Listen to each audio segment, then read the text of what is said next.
त्रिकालदर्शी बना देता है तीनों काल का त्याग। काल और काल को देखने वाले दो अलग अलग चीज है। जो साकार है वो प्रकट हो गया, जिसका जन्म हुआ, जो पैदा हुआ, जो बना है वो काल से बन जाता है, क्योंकि बनने के बाद टूटना और जन्म के बाद मौत निर्धारित हो जाती है। काल एक सीमा है जो केवल मौत तक यात्रा कराता है, इसलिए मौत के देवता को महाकाल कहते हैं। जब काल की गहराई से देखते हैं और उसको समझते हैं तो वह काल वह है जो घड़ी में है, वह काल हमारे मन में है, वह हमारे मन का काल घड़ी के काल से अलग होता है। इसलिए दुख को झेलते और इंतजार करते समय छोटा सा वक्त भी बहुत लंबा लगने लगता है। इस तरह सुख के समय लंबा वक्त भी छोटा लगता है। हर व्यक्ति के मन का काल अलग अलग होता है। ब्रह्मांड दृष्टि से उसका काल अलग तरह से परिभाषित है। ब्रह्मा का काल अलग है, चिट्टी और मच्छर का काल मनुष्यों के काल से बिल्कुल अलग है।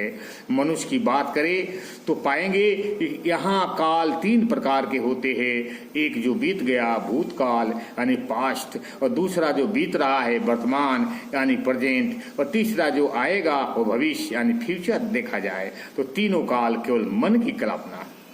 सूरज में कोई काल नहीं होता, दिन रात नहीं होता, न उसका अस्तित्व है न भविष्य है, बस वो चलता रहता है। अगर व्यक्ति अस्तित्व की बातों को याद करके दुखी होता रहे तो समझना चाहिए कि उसका पास्ट जग गया है और वह उसकी मेमोरी का हिस्सा बन गया है, या यूं कहे मेमोरी ही बन गई है। ऐसे में पास्ट बहुत ज्यादा हावी हो जाएगा और वह अपने पास्ट से हट नहीं पाएगा।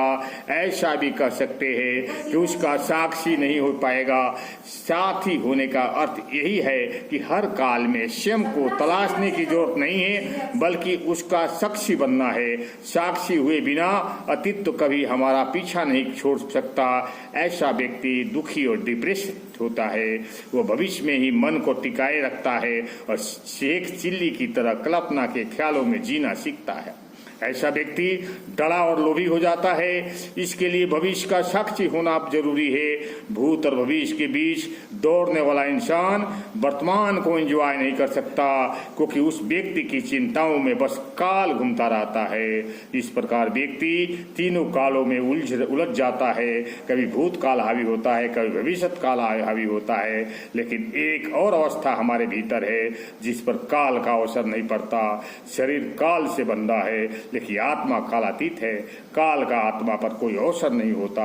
जब इसी आत्मभाव में आकर हम तीनों कालों को देखते हैं तब हम त्रिकालदर्शी हो जाते हैं, जहाँ किसी भी काल में हमें अटकते नहीं, फंसते नहीं है।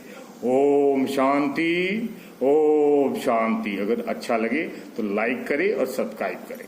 ओम शांति, ओम शांति।